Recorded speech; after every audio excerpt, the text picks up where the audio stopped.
Kulang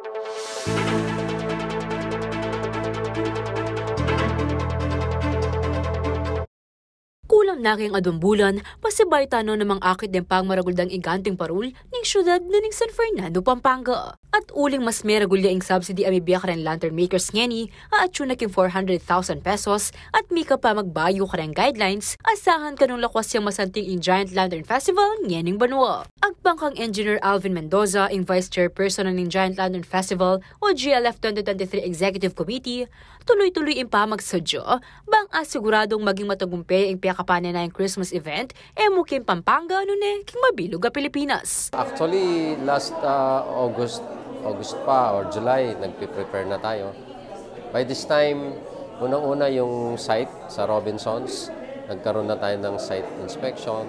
Nagawa na rin natin ng layout ng plano, inapprove na rin ng body, ng executive committee, kung ano yung mga plano natin gagawin sa mismong event, sa mismong Giant Lantern Festival. At uling metong yung maragul kaganapan nini, kano biro-biro in kailangang pondo, agpang kang chairman na ng sponsorship committee ay Robbie Hizon. Inya naman balaos pamuri ng pamangumbirana ng GLF 2023 Executive Committee, karang individual at kumpanya, ang malyaring mamya-suporta king kapiestan. Pagsabi mo na rin, kilala mo yung companies na yung individuals. Second, then yung committee members po, dati lang kilalang kilala. Nung biya kay Bedore Lagyo, ang po nung contact address o phone, pati padala mi na sulat.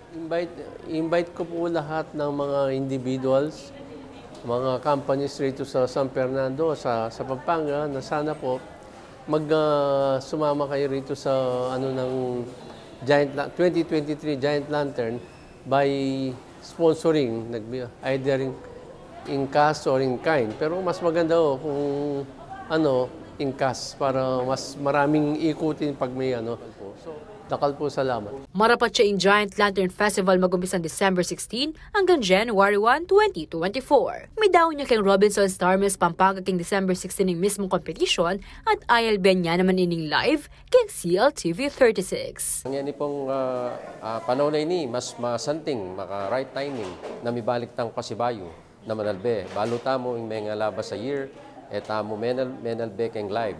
Menalbe tamo mo keng TV like CLTV 36. Ngayon po, encourage na kayong manalbe mismo keng venue na ng GLF 2023. Ako, ingke kayong talasuyo. Liana Canilaw, ating pusong makabalin.